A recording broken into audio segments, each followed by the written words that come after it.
गोड्डा में अपने बच्चों के लिए एक अच्छा स्कूल ढूंढ रहे हैं तो आपके लिए सरकंडा चौक पर एक स्कूल लेकर के हम आए हैं जिसका नाम है Jesus Saint Mary convent English school. यहाँ पर आपके बच्चों को ऐसी तकनीक के साथ पढ़ाया जाता है जो आपके बच्चे कभी भूलेंगे नहीं। इस स्कूल में ऐसी सारी सुविधाएं उपलब्ध हैं जो आप ज़िले से बाहर वाले स्कूल में देखते होंगे। यहाँ पर बच्चों को टीवी के माध्यम से पढ़ाया जाता है और हर एक जानकारी जो है कि उन बच्चों तक पहुँचाया जाता है जो कि उसके दिमाग में फिट रहे। इस स्कूल में खेलने की अच्छी सुविधा के साथ साथ में पढ़ाई की आधुनिक तकनीकों के साथ बेहतर शिक्षक मौजूद हैं।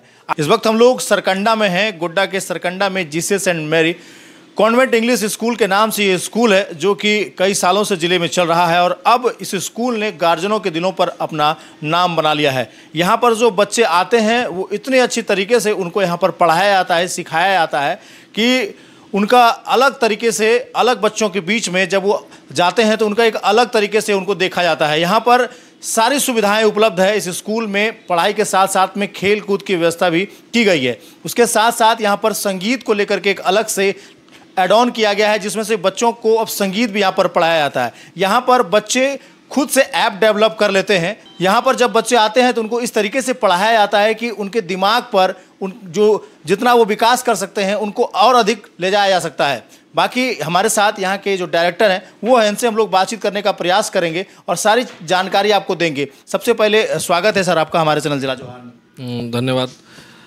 जिला जोहार के तमाम दर्शकों को आपको नव वर्ष की बहुत बहुत बधाई, बहुत बहुत शुभकामनाएं। हम चाहेंगे सर सबसे पहले आप अपना परिचय जो है कि हमारे दर्शकों को दे दें और स्कूल को लेकर के सबसे पहले हम जानकारी आपसे लेने का प्रयास करेंगे। मेरा परिचय ये है कि जो भी मेरा परिचय इस विद्यालय से ही परिचय है। इस विद्यालय का मैं निदेशक हूँ, डायरेक्टर हूँ, मैनेजिंग सारा चीज़ मैं ही देखता हूँ जी। इसके अलावा स्कूल के बारे में अगर बात की जाए तो स्कूल जो है हमारा सरकंडा चौक पर है और हमारा जो है मेनली फोकस है कि हम जो भी एजुकेशन दें वो मिनिमम फीस में बेस्ट एजुकेशन देने का हम लोग प्रयास करते हैं। टीचर्स की बात की जाए तो हम लोग के यहाँ टीचर्स जो है डिफरेंट स्टेट से हैं जो इस संस्थान को बहुत समय से अपना जो है समय दे रहे हैं और बच्चों के बीच में मेहनत करके एक बहुत बढ़िया रिजल्ट निकाल करके दे रहे हैं। सर हम शुरू से बातचीत करने का प्रयास करेंगे। सबसे पहले हम जानना चाहेंगे कि स्कूल आपका जो है वो किस पैटर्न पर पढ़ाई जो है कि बच्चों को करा रहा है। सीबीएसई पैटर्न पर हम लोग मेनली फोकस्ड हैं। एनसीईआरटी बुक्स को जो है और बेहतर बना करके हम लोग जो है बच्चों के बीच में रख रहे हैं। स्टैंडर्ड 10 तक की पढ़ाई हमारे यहाँ पर होती है, ठीक है। इसके अलावा जो है अगर मैंने बुक्स की बात की है तो हम लोग जो है 2 टर्म में बुक्स देते हैं बच्चों को जो कि पूरी तरीके से एनसीएफ अलाइंड है। एनईपी तो आपने सुना होगा लेकिन एनसीएफ जो है 2022 में लागू हुआ और हम लोग जो है एनसीएफ बुक्स को जो है अपने यहाँ लगाने का काम किए हैं। इसके अलावा जो है जो भी बुक्स हैं हमारे, आप अगर हमारे बुक्स को देखेंगे तो बुक्स जो है वो सारे कॉमिक्स बेस्ड बुक हैं। बुक्स में जो है एटलीस्ट क्लास 5 तक तो बुक्स ऐसे बनाए गए हैं जो कि एकदम कॉमिक्स की तरह लगते हैं देखने में, ठीक है। उसमें फ़ोटोज़ ज़्यादा होता है, कंटेंट कम होता है।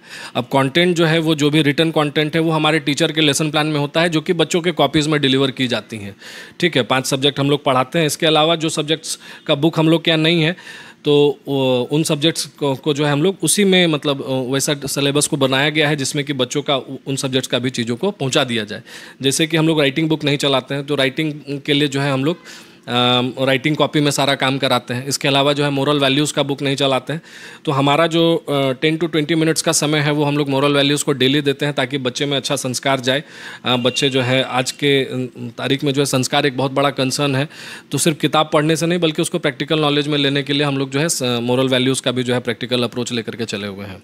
सबसे बड़ी बात आपके स्कूल की पिछले साल आपने बताई थी जब हम लोग वीडियो बना रहे थे कि हमारा स्कूल का पैटर्न ऐसा है जिसमें से कि अभिभावक को पता होता है कि उसके बच्चे क्या पढ़ रहे हैं, उनको क्या पढ़ना है और कहाँ तक पढ़ना है। इसको लेकर के क्या जानकारी दीजिएगा। जो भी अपने बच्चे को पढ़ाना चाहते हैं अपने एक स्कूल में और आप नहीं है उस लायक कि आपको अपने बच्चे को देख रेख कर सक रहे हैं या फिर उनको पढ़ा सक रहे हैं या फिर वो क्या कुछ कर रहे हैं वो आप पता नहीं लगा पाते हैं तो आपके लिए इस स्कूल में ये सुविधा है। आपको वो बाकायदा पता रहेगा कि आपके बच्चे क्या कुछ पढ़ रहे हैं, कहाँ तक पढ़ना है और उनको क्या कुछ करना है। इसको लेकर के जानकारी दे रहे हैं सर, क्या बताइएगा सर। जैसा कि मतलब ये है क्या, ये चीज़ें अब जो है चूँकि मैंने पिछले साल बता दिया था तो ये चीज़ें जो है मुझे मतलब मेरे दिमाग में नहीं रहा। लेकिन मैं आपको बताऊं कि जैसे हमारे यहाँ क्या है, पेरेंट्स को ऐप दिया जाता है, ठीक है, और पेरेंट को ऐप दिया जाता है और जो भी क्लास में पढ़ाई होता है वो हमारे जो है सिस्टम पर भी आता है, ठीक है। टीचर्स का मॉनिटरिंग धनबाद, कोलकाता और गुवाहाटी से, ठीक है, ये 3 जगह से होता है और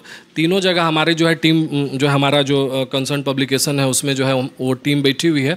और टीचर्स का जो डेली का काम है, डेली का जो लेसन प्लान है, चूँकि हमारे पास जो लेसन प्लान आता है वो पूरे साल का आता है, ठीक है। फॉर एग्जांपल कि हम लोग अगर नंबर सिस्टम पढ़ रहे हैं और आज अगर हम लोग को ऑर्डिनल नंबर पढ़ना है, तो ऑर्डिनल नंबर अगर पढ़ना है तो वो 3rd डे में पढ़ना है, तो वो 3rd डे में टीचर को पढ़ाना होगा, ठीक है। इस तरीके से ये बना हुआ है और बच्चों को क्या होमवर्क देना है, बच्चों को क्या क्लास वर्क कराना है, बच्चे से क्या सवाल पूछना है और बच्चे क्या सवाल पूछेंगे। इनकेस बच्चे सवाल नहीं पूछते हैं तो आप बच्चों से सवाल पूछिए। इस तरह की फैसिलिटी हमारे यहाँ पर है, जिसके वजह से बच्चों में एक बहुत अच्छा मतलब ग्रोथ देखने को मिलता है। इसके अलावा अगर टीचर कहीं भी कामचोरी कर रहे हैं, अगर लगता है कि टीचर कामचोरी कर रहे हैं, तो हमारे सिस्टम में सब कुछ जो है आ जाता है कि मतलब फलाना teacher needs to work on their subject, ठीक है। अगर ये यहाँ से रिजॉल्व नहीं होता है तो हमारे ट्रेनर जो है ऑनलाइन उनको ट्रेनिंग देते हैं, और अगर फिर वहाँ से भी नहीं हो पाता है तो एक फिजिकल ट्रेनिंग सारे टीचर्स का फिर कराना पड़ता है मुझे। मतलब चाह करके भी वो बच्चों के साथ, अभिभावकों के साथ चोरी नहीं कर सकते हैं, आपके कोई भी स्कूल के शिक्षक जो है वो नहीं कर सकते, वो सारा चीज़ ऐप पर अपलोड है। एकदम सारा चीज़ जो है आपको, अगर पेरेंट अगर उस ऐप को फॉलो करेंगे और करते हैं, हमारे जो है 65 to 70% पेरेंट जो है उस ऐप को फॉलो करते हैं, जिसके वजह से पिछले साल हमें जो है बेस्ट स्कूल इन ईस्ट जोन का अवार्ड भी मिला था। क्योंकि पेरेंट अगर उस ऐप को यूज़ कर रहे हैं तो कहीं ना कहीं स्कूल उनको बार बार उनको मतलब बोल रहा है, प्रेशराइज कर रहा है, रिजल्ट उनका जो है वो सारा ऐप पर ही आता है, तो पेरेंट को खोलना ही पड़ता है। इसके अलावा जो है छुट्टी होना है तो वो भी ऐप पर आ जाता है, पूरे साल का जो है वो लेसन प्लान उनके ऐप पर रहता है, होमवर्क ऐप पर रहता है, बुक्स भी पूरा ऐप पर मिल जाएगा आपको। इसके अलावा अगर कोई इवेंट हुआ है, और मैं आपको अभी जानकारी दे देता हूँ, चूँकि ये AI बेस्ड जनरेशन है, तो हमारे पास उस ऐप में अगले साल से हो सकता है कि इंस्टाग्राम जैसा फीचर जो है उसमें रहे। जैसे कि कई बार क्या होता है कि अभी जैसे आप ही ने क्लास का फुटेज लिया, तो कई बार ऐसे होता है कि सारे बच्चों का आ गया, अब पेरेंट को चाहिए कि नहीं हमारा ही बच्चे का जो है फुटेज हमको मिले, तो वो AI बेस्ड जो है आपको छान करके निकाल करके जो है फिल्टर करके देगा, ठीक है। और पेरेंट जो है उसमें क्या होता है कि स्कूल के प्राइवेसी भी बनी रहती है और बच्चे पेरेंट तक उनके बच्चों का सारा फुटेज भी चला जाता है। पेरेंट्स का डिमांड भी है कि मेरे बच्चे क्लास में क्या कर रहे हैं ये हमको पता होना चाहिए, तो हम लोग एक पूरा ट्रांसपेरेंट प्रोसेस लेकर के आए हैं और आज तक बहुत सफल रहे हैं। जो भी मैंने कहा है, जो भी मैंने कमिटमेंट किया है उसको मैंने फुलफिल किया है। उन अभिभावकों के लिए ये ऐप कितना कारगर साबित होता होगा जो अभिभावक नहीं पढ़े लिखे हैं या फिर वैसे भी अभिभावक हैं जिनकी नॉलेज जो है थोड़ी कम है, तो ये ऐप उनको कितना मदद करता है बच्चों की जानकारी लेने के? सर देखिए, बात ऐसा है कि फ़ोटो देखने के लिए, बच्चों का नंबर देखने के लिए, और भी मतलब जो मोबाइल ऐप चलाने के लिए आज के तारीख में पढ़ा लिखा होना ज़रूरी नहीं। और ये जो पेरेंट मैंने नोट किया है कि जो पेरेंट थोड़ा सा कम पढ़े लिखे हैं वो अपने बच्चे को जो पढ़ाना चाहते हैं और प्राइवेट स्कूल में भेज रहे हैं पढ़ने के लिए, तो दे आर मोर इंटरेस्टेड कि हमारे बच्चे स्कूल में पूरे दिन क्या करते हैं, पूरे महीने क्या करते हैं, ये सारी। अभी जैसे हम लोगों के यहाँ PTM हुआ था तो मैक्सिमम पेरेंट्स ऐसे थे जो थोड़े से कम पढ़े लिखे थे। जो ज़्यादा पढ़े लिखे हैं तो 6 दिन अपना जो है ऑफिस में बिजी रहते हैं और संडे को जो है वो बोलते हैं नहीं यार आज तो रिलैक्स करेंगे।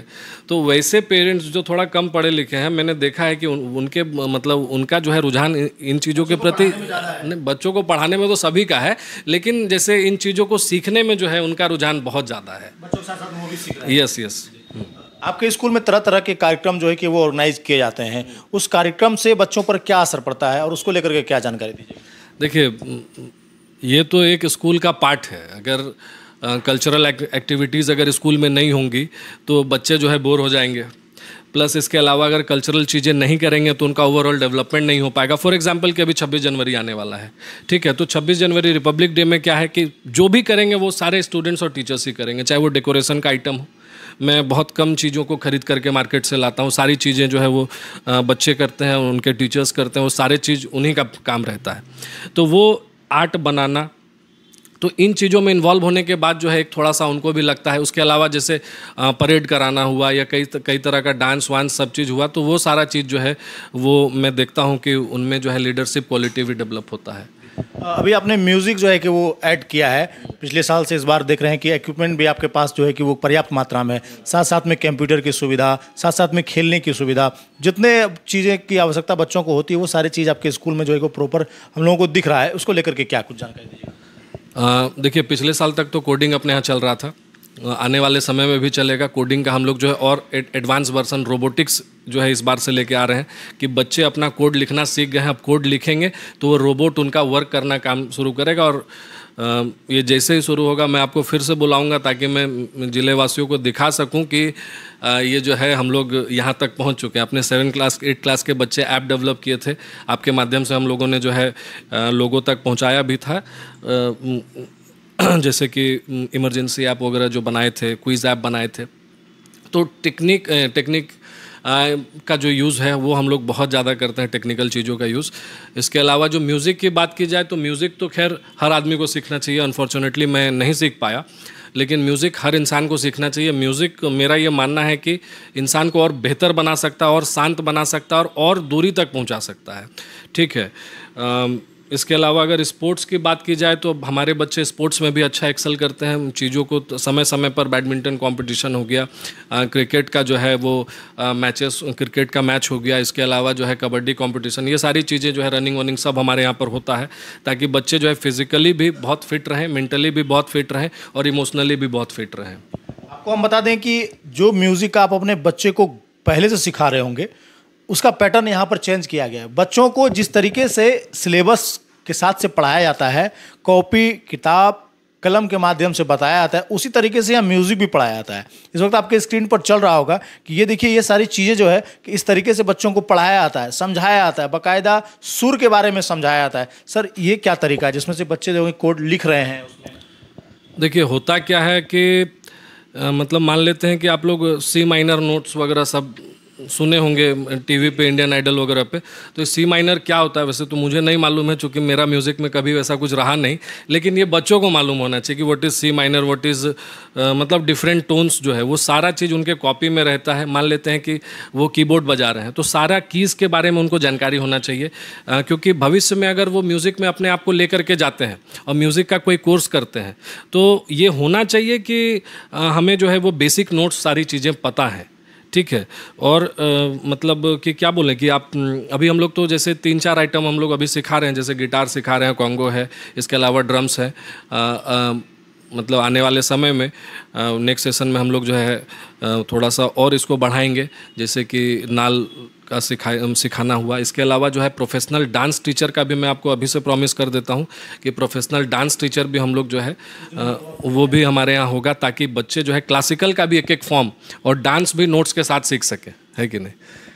आपको बता दें कि यहाँ से कई सारे विद्यार्थी जो हैं कि वो बाहर निकलकर अपना नाम बना चुके हैं, जिले का नाम बना चुके हैं, साथ साथ में अपने परिवार के साथ साथ में इस स्कूल का भी नाम बना चुके हैं। सर, इसको लेकर के क्या जानकारी दीजिएगा? बहुत सारे खेल होते हैं, प्रतियोगिताएं होती हैं, बहुत सारे ऐसे संस्थान हैं जो कि बच्चे उसमें पार्टिसिपेट करते हैं और अपना नाम बनाते हैं, तो उसको लेकर के क्या जानकारी दीजिएगा? सर, यहाँ से कहाँ तक बच्चे जा सकते हैं और कहाँ तक अपना नाम बना सकते हैं? आप अगर नेशनल ओलंपियाड का वेबसाइट खोलेंगे तो हमारे तकरीबन 12 बच्चों का जो है आपको फ़ोटो देखने को मिलेगा वहाँ पर, जो उनको प्राइज़ मिला है। इसके अलावा जो है अभी रिसेंट में हमारे यहाँ 31 जनवरी को होटल क्राउन प्लाजा दिल्ली में नेशनल लेवल का स्पेल बी कंपटीशन हुआ था, पूरे इंडिया लेवल पर हुआ था। 3 लाख बच्चे अप्रॉक्स जो है पार्टिसिपेट किए थे।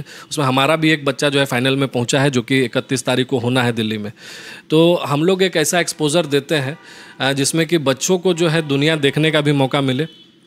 पिछले साल भी हम लोग ईस्ट जोन में जो है हम लोग बहुत अच्छा, क्या मतलब हम लोग टॉप पर थे ईस्ट जोन में पूरा। अगर आप 7 सिस्टर्स और वेस्ट बंगाल, यूपी, बिहार, झारखंड को अगर काउंट करेंगे तो उसमें हम लोग टॉप पर थे। उसका जो है प्राइस भी यहाँ पर रखा हुआ है। इसके अलावा जो है 30,000 टीचर्स पार्टिसिपेट किए थे, 12 टीचर मेरे जो है वो टॉप 30 में थे। तो ये सारी चीज़ें हैं जो हम लोग कराते हैं, एक्सपोज़र है। और मेरा ये पर्सनली मानना है कि जैसे गोड्डा के बच्चे अगर यहाँ से निकलें तो उनको ये पता होना चाहिए कि हम लोग को पढ़ना कैसे है। और मैं बार बार ये फोकस करता हूँ कि हमारा जो बच्चा है वो पढ़ना सीख जाए, how to study, how to learn. तो ये सारी चीज़ें हमारे यहाँ पे होती हैं और जिसके वजह से हम लोग का रिज़ल्ट बहुत बढ़िया होता है। हॉस्टल की अगर बातचीत करें तो आपको बताने का हम प्रयास करते हैं कि ये एक ऐसा स्कूल है जहाँ पर हर एक इन्वायरमेंट के हिसाब से आपके बच्चे को रखा जाता है। खाना जो है कि वो उनको उस तरीके से दिया जाता है जितना उनको ज़रूरत होता है। यहाँ पर जो व्यवस्था की गई है हॉस्टल में, वो आपको यहाँ पर फुल्ली एसी ऑपरेटेड रूम मिलने वाला है अपने बच्चों के लिए, ताकि उनको गर्मी में पढ़ने में समस्या ना हो। ठंडी में उनके लिए बेहतर बेड और ओढ़ने के लिए, ढकने के लिए जो है कि अच्छी कंबल की व्यवस्था की गई है। सर, इसको लेकर क्या जानकारी दीजिएगा? हॉस्टल तो खैर आप कह रहे हैं हॉस्टल है तो हॉस्टल ठीक है बोल देते हैं, लेकिन इट्स माय होम, मेरा घर है, मैं भी यहाँ रहता हूँ, मेरे सारे टीचर्स यहाँ पे रहते हैं, स्टाफ हैं जो कि खाना बनाने के लिए लगे हुए हैं। 4 टाइम हम लोग जो है खाने का बंदोबस्त करते हैं और कोशिश करते हैं कि पेरेंट का एक्स्ट्रा पैसा जेब से नहीं लगे कि मतलब पेरेंट आ रहे हैं तो ये खरीदो, वो खिलाने का दो, वो खिलाने का दो। तो ये सारी चीज़ें हमारे यहाँ पे नहीं होती है। ठीक है, हम लोग पेरेंट को मना करते हैं कि भाई आपको जो आपके बच्चे को चाहिए वो मैं दूंगा। ठीक है, आप मतलब आपका बच्चा यहाँ पे घर में रह रहा है। ठीक है, बॉयज़ एंड गर्ल्स दोनों का व्यवस्था है। इसके अलावा जो है एक सेक्शन हमने एसी का भी बना करके रखा हुआ है। जैसे बहुत सारे ऐसे बच्चे हैं जो कि एसी में सोते हैं तो उनके लिए एसी का फैसिलिटी है, नॉन एसी का भी फैसिलिटी है। ठीक है, और बहुत नॉमिनल चार्ज पर मैं रखता हूँ बच्चों को। उनका पूरा ध्यान, सारा चीज़ जो है हमारे अंडर में बहुत बढ़िया रहा है अभी तक। और जो भी फीडबैक कमी ज़्यादा होती है तो उसको मैं कोशिश करता हूँ कि पूरा करता रहूँ। कुछ बच्चे हॉस्टल में रह करके नहीं पढ़ना चाहते हैं, वो चाहते हैं कि हम घर में रह करके ही पढ़ लें। कितने किलोमीटर रेडियस तक आपकी जो बसेज हैं वो जाती हैं, ताकि जो गार्जियन हमारे आसपास के इलाके से देख रहे हैं, अगर वो आपके स्कूल में बच्चे को एडमिशन कराना चाहते हैं उनका, तो वो निश्चिंत हो जाएं कि यहाँ तक आपकी बस जो है कि वो पहुँचेगी और बच्चों को आसानी से जो है वहाँ से पिकअप कर लें? हमारा बस जो है 15 किलोमीटर के रेडियस में हर जगह जाता है। ठीक है, जैसे इधर मोतिया तक जाता है, इसके अलावा इधर जो है भटोंदा तक जाता है। ठीक है, उधर सरौनी से आगे तक जाता है, कस्बा वगैरह में जाता है गाड़ी। इसके अलावा जो है अमरपुर जाता है। तो मतलब आप और नहीं भी जाता होगा तो मैं आपको एश्योर करता हूँ कि वो गाड़ी वहाँ पे जाएगी, क्योंकि हमारे पास सफिशेंट नंबर ऑफ़ जो है व्हीकल हैं। जैसे 2 बस है अपने पास, 5 छोटी गाड़ियाँ हैं। हमारा ये भी एक सिस्टम है जो मैं आपको बताऊं कि बड़ा एक्सक्लूसिव है। हमारा कोई भी गाड़ी 2 ट्रिप नहीं लगाता है। स्कूल छुट्टी हुआ, बच्चा सीधा घर जाता है। बच्चों को हमने प्रचार का माध्यम बना करके नहीं रखा हुआ है, बच्चों का रिजल्ट ही हमारा प्रचार है। मतलब वो निश्चिंत हो जाए गार्जियन। एकदम, ये हमारा पॉलिसी है कि बच्चा यहाँ से निकला तो सीधा घर जाए। इसको जो है मतलब ले करके फिर पांडु बतान से जाना, फिर डुमरिया लेके जाना, तो ये सब हमारे यहाँ नहीं होता है। गाड़ी यहाँ से निकला है तो सीधा डुमरिया जाएगा और उस बीच में जितने बच्चे आएंगे वो उसमें बैठेंगे। ये सारी चीज़ें हैं। एडमिशन और प्रोसेस लास्ट में बता दीजिए हमारे दर्शकों को कि जो एडमिशन कराना चाहते हैं कैसे कराएंगे, जो यहाँ आना चाहते हैं, पहुँचना चाहते हैं, स्कूल तक आना चाहते हैं, वो कैसे आएंगे? देखिए, क्वालिटी एजुकेशन के लिए जो है सीट की लिमिटेशन है, चूँकि अगर एक क्लास में ज़्यादा स्ट्रेंथ हो जाएगा तो फिर हम लोग उसको कंट्रोल नहीं कर पाएंगे, तो जिसके वजह से क्वालिटी कहीं ना कहीं ख़त्म हो जाएगा या ख़राब हो जाएगा। तो क्वालिटी एजुकेशन के लिए हमारे पास सीट का एक लिमिटेशन है। ठीक है, वो हमारे आपको वेबसाइट पर भी मिल जाएगा, स्कूल का वेबसाइट पर। स्कूल के वेबसाइट पर आप जाकर के ऑनलाइन फॉर्म भी भर सकते हैं, इंक्वायरी कर सकते हैं, स्कूल का ऑफिस आकर के आप विजिट कर सकते हैं। लेकिन अगर आपका बच्चा नर्सरी का नहीं है, तो अगर एलकेजी का भी है, तो हम लोग एक जनरल आईक्यू टेस्ट करते हैं। आईक्यू टेस्ट में बच्चा पास होता है तो ही जाकर के हम लोग जो है अपने क्लास में उसको बैठने का मतलब वो एडमिशन वगैरह जो भी है वो करने का देते हैं। बहुत मामूली डॉक्यूमेंटेशन होता है। ठीक है, और बहुत मामूली फ़ीस में हम लोग पढ़ाते हैं। जो भी फ़ीस ले रहे हैं उसका आपको जो है पूरा का पूरा सुविधा दे रहे हैं। और कहीं अगर कमी है तो पेरेंट मेरे मतलब मुझे आप बोलें और मैं उसको पूरा करने का पूरा प्रयास करूँगा। हॉस्टल में जो आपके बच्चे रहते हैं वो कितने साल से शुरू होते हैं, आपने रखना प्रारंभ किया? हॉस्टल में तो सर देखिए, आप 4.5 साल के बच्चे भी रहे हैं और रह रहे हैं। ठीक है, अब तो वो बच्चे जो है 5.5 साल 6 साल के हो गए हैं। बाकी पेरेंट पर डिपेंड करता है। बाकी हम लोग 5 साल से कोशिश करते हैं कि बच्चों को रख लें अपने यहाँ पर। शिक्षक के बारे में क्या जानकारी दीजिएगा? क्या शिक्षक कहाँ से हैं और उनको लेकर के क्या है? नंबर ऑफ शिक्षक आपके स्कूल में क्या है? अभी तो देखिए, अभी 18 टीचर्स काम कर रहे हैं। ठीक है, अभी 18 टीचर हमारे यहाँ काम कर रहे हैं। इसके अलावा जो है मेरा छोटा भाई भी यहाँ पर देखता है, वो भी जो है रोबोटिक्स वगैरह का क्लास लेता है। इसके अलावा एक अलग से जो है हमने स्टाफ को रखा हुआ है, जो कि अगर कोई वेकेंट पीरियड है तो उसको हम लोग देखते हैं। टीचर्स जो है हमारे यहाँ दार्जिलिंग से हैं, गैंगटॉक से हैं। ठीक है, इसके अलावा भुवनेश्वर से हैं और कोयम्बटूर से एक टीचर है। तो ये सारा है। टीचर्स लोग जो है हमारे यहाँ बहुत मेहनती हैं, सारा ट्रेंड है, वेल ट्रेंड है, सबके पास एक्सपीरियंस है और टीचर्स के वजह से ही आज जो है हमारा स्कूल अच्छा रिजल्ट दे पा रहा है। बाकी आपको अगर एडमिशन कराना है तो आप दिए गए नंबर पर संपर्क कर सकते हैं। गोड्डा के सरकंडा चौक पर आ सकते हैं। सरकंडा चौक पर जब आप आइएगा तो आपको Jesus Saint Mary convent English school का जो एक बड़ा सा बोर्ड दिख जाएगा। आप यहाँ पर आकर के डायरेक्ट सर से मिल सकते हैं। आपके लिए इनका नंबर जो है वो 24 घंटा ऑन है। आप किसी प्रकार की छोटी से छोटी जानकारी भी आप यहाँ से फ़ोन करके ले सकते हैं। बाकी तमाम खबरों के लिए बने रहिए हमारे साथ और देखते रहिए जिला जवाहर। धन्यवाद।